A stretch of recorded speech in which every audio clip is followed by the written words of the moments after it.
అరుదైన సంఘటనలకు సంబంధించిన వార్త ఒకటి ప్రస్తుతం సోషల్ మీడియాలో వైరల్ అవుతోంది.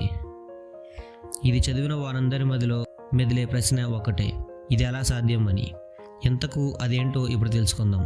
లావినియా మౌంగా అనే వివాహిత తన కుటుంబంలో కలిసి హవాయికి వెళుతుండగా అకస్మాత్తుగా ఆమెకు తీవ్రమైన కడుపు నొప్పి వచ్చింది.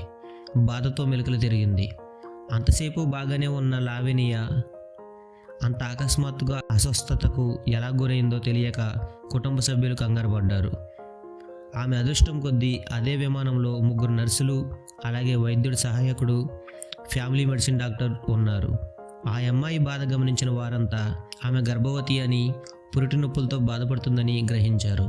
వెంటనే ఆమెను విమానంలోని బాత్రూమ్కి తీసుకెళ్లి డెలివరీ చేశారు. అలా విమానం గాల్లో ఉండగానే లావినియా పండంటి బిడ్డకు జన్మనిచ్చింది. ఇక డెలివరీ తర్వాత అందరి మధ్యలో ఒకటే అనుమానం,